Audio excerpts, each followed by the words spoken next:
नमस्कार, मी पंजाब डक करणार आहे. मग राज्यात मान्सूनचा पाऊस परत करीत दाखवणार आणि शेतकऱ्याचे पेरण्या कधी होणार? तर राज्यातल्या सर्व शेतकऱ्याला सांगू इच्छितो की मी पहिल्यापासूनच म्हटलं होतं की यावर्षी 3 टप्प्यामध्ये पेरण्या होणार. एक टप्पा राहील 7 ते 14 जूनचा. तर 7 ते 14 मध्ये काही भागामध्ये इकडं केजच्या पलीकडे तिकडं काही भागामध्ये जिथं जास्त पाऊस पडला तिकडे पेरण्या सुरू झाल्या, त्यांचे फोन देखील आले. इकडे सातारा, सांगली, कोल्हापूरकडे देखील ते सोयाबीन तिकडे देखील काही भागामध्ये पेरण्या सुरू झाल्या, लागवडी सुरू झाल्या. पण काय झालं त्याच्यानंतर महाराष्ट्रामध्ये की आपल्याकडं महाराष्ट्रामध्ये पाऊस सगळीकडे पोहोचत नाही. मग राज्यातल्या शेतकऱ्याला सांगू इच्छितो की 3 टप्प्यामध्ये जे दुसरा टप्पा आहे तर जूनच्या शेवटच्या आठवड्यामध्ये 20 जून ते 30 जून मध्ये, म्हणजे 20 जून पासून ते 30 जूनच्या दरम्यान राज्यात एक पाऊस येणार आहे. पण तुम्हाला सांगतो ते मान्सूनचा पाऊस काय होतोय, दरवर्षी मुंबईकडून येतो पण यावेळेस काय म्हणजे शॉर्टकट मार्गाने इकडून नागपूरकडून काही येईल, इकडून कर्नाटककडून येईल, असा कर्नाटक तेलंगणातून येईल आणि त्याच्यामध्ये मात्र 20 जून ते 30 जून मध्ये एक दुसरा पेरणीचा टप्पा होईल म्हणून हे लक्षात येतं. त्याच्यानंतर परत याच्यातून जर काही शेतकरी उरले तर परत एक तिसरा टप्पा पेरणीचा राहणार आहे. आणि त्याच्यामध्ये तुम्हाला सांगतो 10 जुलै ते 15 जुलै मग त्याच्यामध्ये राहिलेल्या सायलेल्यांच्या सगळ्याच्या पेरण्या त्याच्यामध्ये होतील. पण शेतकऱ्याला माझी विनंती की जमिनीमध्ये चांगली ओल असेल तरच पेरणीचा निर्णय घ्या, नसता पेरणी करू नका. कारण की 4 बोट 6 बोट ओलीव पेरणी केली तर ती आतापर्यंत फेल जाते, हे स्वतःचा देखील अनुभव आहे. म्हणून जमिनीमध्ये ईदवर ओल गेली त्यानंतर पेरणीचा निर्णय तुम्ही स्वतःचा घ्यायचा.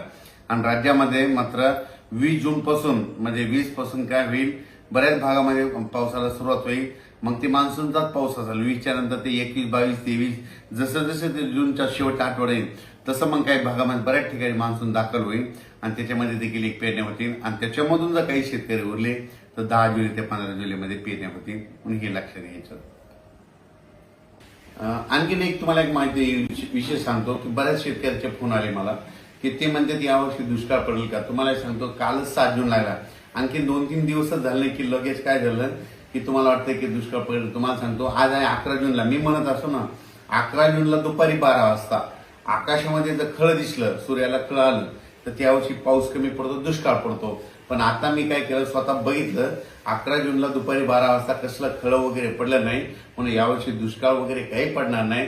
पेरण्या होणार आहेत, फक्त काय होणार आहे जूनच्या शेवटच्या आठवड्यात होणार आहे, म्हणजे 3 टप्प्यामध्ये होणार आहे. एक आता 7 ते 14 मध्ये काही भागाच्या सुरू होतील तर ते बऱ्याच ठिकाणी चालू झाल्या.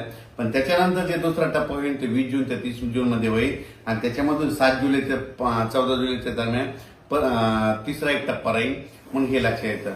पण राज्यातल्या सर्व शेतकऱ्यांची पेरणी होणार आहे, घाबरून जाण्याचं कारण नाही. आता बऱ्याच जणांना वाटतं की 7 जून गेला आणि पाऊस नाही आला तर काही चिंता करू नका. तुम्ही तुमची कामं करून घ्या, तुम्ही तुमच्या बियाणं व्यवस्थित राहू द्या. कारण की राज्यामध्ये काय होणार, 20 तारखेच्या नंतर 20 जूनच्या नंतर जसं 21 येईल तसं पावसाला सुरुवात होईल, 22ला बऱ्याच भागात कव्हर होईल. असं करत करत त्यावेळेस सगळ्या भागामध्ये 20 ते 30 मध्ये पाऊस जाईल आणि महाराष्ट्रातल्या सर्व शेतकऱ्यांच्या पेरण्या होतील. यावर्षी चांगला पाऊस पडणार आहे. मी पहिल्यापासून म्हणत होतो जूनमध्ये थोडा कमी राहील, जुलैमध्ये जास्त पडणार आहे, ऑगस्टला कमी राहील आणि सप्टेंबर ऑक्टोबर मध्ये मात्र परतीचा पाऊस मात्र धुमाकूळ घालणार आहे. म्हणून हे अंदाज सर्व शेतकऱ्यांनी लक्षात घ्यायचा. महाराष्ट्रातला जो दक्षिण भाग आहे तर त्या दक्षिण भागामधल्या म्हणजे इकडे उदगीर, आसाम, तारकळ, इकडे पूर्णा कडला काही भाग, इकडं त्याच्यानंतर केज, अंबाजोगाई त्या परिसरात, इकडे मग सांगली, सातारा त्या परिसरात बऱ्याच ठिकाणच्या पेरण्या झाल्या. पण आणखीन बऱ्याच पेरण्या जवळपास सगळ्याच शेतकऱ्याच्या राहिल्यात. उगाच थोड्याफार प्रमाणाचा दक्षिण महाराष्ट्राकडे पाऊस थोडा दाखल झाला आणि त्याच्यानंतर मोसमी पाऊस थांबला. त्याच्यानंतर आता काय होईल, ह्या 13 तारखेपासून बऱ्याच भागामध्ये पाऊस पडेल, ते पण सगळीकडे पडणार आहे. सर्वात महत्वाचं नंतर सगळ्याला तर आशय की आमच्या सगळ्या गावाला पाऊस हे पाऊस 13 पासून